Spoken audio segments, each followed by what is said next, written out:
बंगाल में ओबीसी का नया फॉर्मूला, 77 मुस्लिम समुदाय सूची से बाहर, 17% से घटकर 7% आरक्षण। बंगाल में आरक्षण की राजनीति का पुराना फॉर्मूला बदल दिया गया है। पूर्ववर्ती ममता बनर्जी सरकार के दौरान ओबीसी सूची में शामिल किए गए 77 मुस्लिम समुदाय समेत कुल 113 वर्ग अब पुरानी व्यवस्था के तहत आरक्षण के पात्र नहीं रहेंगे। शुभेंदु अधिकारी सरकार ने विधानसभा से ओबीसी व्यवस्था में बदलाव करने वाले 2 संशोधन विधेयक पारित करा लिए हैं। नई सूची में सर्वेक्षण के आधार पर मान्य बताए गए केवल 66 समुदायों को रखा गया है और सरकारी नौकरियों में ओबीसी आरक्षण का प्रभावी कोटा 7% तय किया गया है। लेकिन क्या बंगाल में मुसलमानों का पूरा आरक्षण खत्म हो गया? क्या धर्म के आधार पर पहले आरक्षण दिया जा रहा था? क्या सभी 77 समुदाय केवल मुस्लिम होने के कारण बाहर किए गए और 7% का नया कोटा भविष्य में फिर बढ़ाया जा सकता है?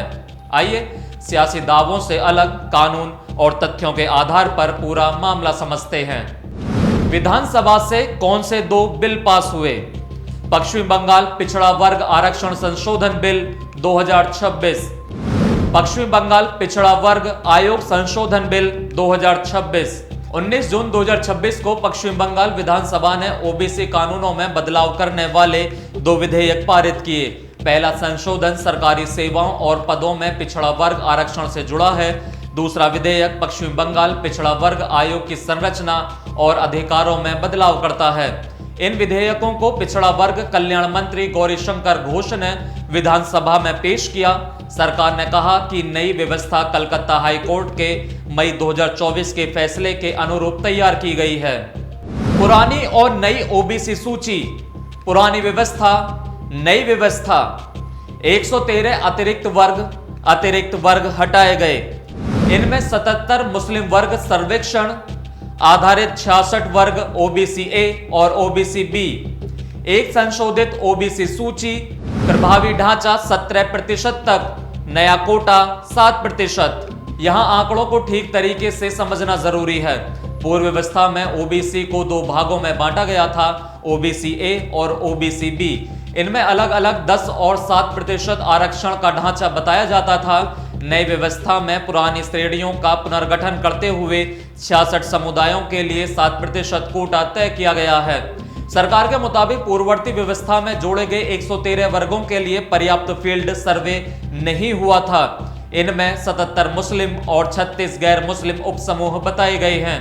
इसलिए केवल 77 मुस्लिम समुदाय नहीं बल्कि सर्वेक्षण के बिना शामिल किए गए कुल 113 वर्गों को पुरानी सूची से हटाने का दावा किया गया है। कलकत्ता हाई कोर्ट ने क्या कहा? 22 मई 2024 का फैसला। 2010 के बाद ओबीसी में शामिल समुदायों पर सवाल, उचित सर्वेक्षण और आंकड़ों की कमी, आयोग की प्रक्रिया का पालन नहीं, 77 समुदायों का ओबीसी दर्जा रद्द, 2010 से पहले के 66 समुदाय बरकरार। इस पूरे बदलाव की जड़ कलकत्ता हाई कोर्ट का मई 2024 का फैसला है। अदालत ने 2010 के बाद 77 समुदायों को ओबीसी का दर्जा देने की प्रक्रिया को अवैध और असंवैधानिक बताया था। अदालत का मुख्य प्रश्न संबंधित समुदायों का धर्म नहीं बल्कि उन्हें पिछड़ा घोषित करने के लिए अपनाई गई प्रक्रिया, सामाजिक शैक्षणिक आंकड़े और सर्वेक्षण थे। हाईकोर्ट ने टिप्पणी की थी कि 77 मुस्लिम वर्गों को पिछड़ा चुनने का तरीका पूरे मुस्लिम समुदाय के लिए अपमानजनक है। फैसले में 2010 से पहले सूचीबद्ध 66 समुदायों को आरक्षण के लिए मान्य माना गया था। क्या सभी मुस्लिम समुदाय बाहर हो गए? नहीं। नई सूची में कुल समुदाय 66, हिंदू समुदाय 54, मुस्लिम समुदाय 12। धर्म नहीं, प्रमाणित पिछड़ापन आधार। यही सबसे बड़ा तथ्यात्मक अंतर समझना होगा। नई व्यवस्था का अर्थ यह नहीं है कि बंगाल में हर मुस्लिम समुदाय का ओबीसी आरक्षण समाप्त हो गया है। संशोधित सूची में 54 हिंदू और 12 मुस्लिम समुदाय बताए गए हैं, यानी कुछ मुस्लिम समूह अब भी ओबीसी आरक्षण के पात्र हैं। संविधान केवल किसी व्यक्ति के मुस्लिम या हिंदू होने के आधार पर ओबीसी आरक्षण की अनुमति नहीं देता।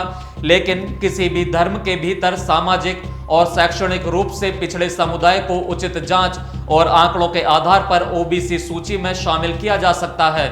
इसलिए मुस्लिम आरक्षण पूरी तरह खत्म कहना राजनीतिक नारा तो हो सकता है, लेकिन कानूनी और तथ्यात्मक रूप से अधूरा है। नई व्यवस्था में ओबीसी दर्जा कैसे मिलेगा? आवेदक, पिछड़ा वर्ग आयोग की जांच, सामाजिक और शैक्षणिक सर्वेक्षण, आयोग की सिफारिश, सरकारी अधिसूचना। संशोधन के बाद पिछड़ा वर्ग आयोग की भूमिका बढ़ाई गई है। किसी समुदाय को सूची में शामिल करने या हटाने से पहले आयोग को जांच और विस्तृत सर्वेक्षण करना होगा। नागरिक किसी समुदाय को शामिल करने के लिए आवेदन दे सकेंगे और गलत समावेश या अनुचित बहिष्कार के खिलाफ आपत्ति भी दर्ज करा सकेंगे।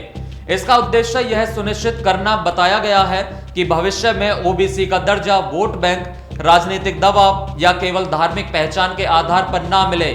सवाल यह होगा कि आयोग वास्तव में स्वतंत्र और निष्पक्ष तरीके से काम करता है या उसकी सिफारिशें भी सरकार के राजनीतिक सुविधा के अनुसार तय होंगी। क्या 7% कोटा स्थायी है?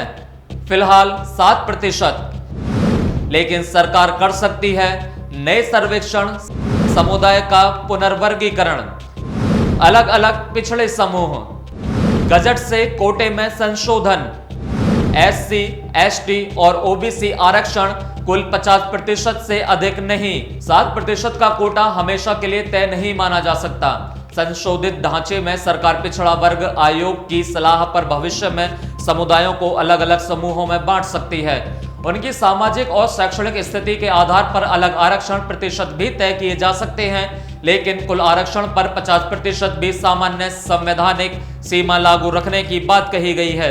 यानी नई सरकार ने फिलहाल पुरानी सूची को साफ किया है, लेकिन भविष्य में सर्वेक्षण के बाद सूची और कोटा दोनों फिर बदल सकते हैं। शुभेंदु सरकार का दावा तुष्टीकरण खत्म, बिना सर्वे वाली सूची रद्द, हाई कोर्ट का आदेश लागू, वास्तविक पिछड़ों को लाभ, आयोग की भूमिका मजबूत, आरक्षण व्यवस्था में पारदर्शिता।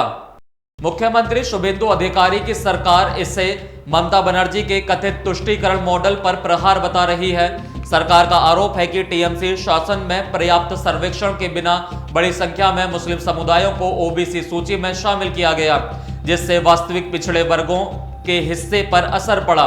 दूसरी ओर विरोधियों का सवाल है कि क्या एक साथ इतने समुदायों को बाहर करने से ऐसे गरीब और पिछड़े परिवार भी प्रभावित नहीं होंगे जो वास्तव में आरक्षण के पात्र हैं? इसका उत्तर राजनीतिक भाषणों से नहीं, नए सामाजिक आर्थिक सर्वेक्षणों से मिलेगा। बंगाल ओबीसी बिल, असली निष्कर्ष 77 मुस्लिम समुदाय पुरानी सूची से बाहर, कुल 113 अतिरिक्त वर्ग हटाए गए, 66 समुदायों की सूची बरकरार, इनमें 12 मुस्लिम समुदाय भी शामिल। ओबीसी कोटा फिलहाल 7%। भविष्य का फैसला आयोग और सर्वेक्षण। तो बंगाल में बदलाव बड़ा है, लेकिन कहानी केवल मुस्लिम आरक्षण खत्म जितनी सीधी नहीं है।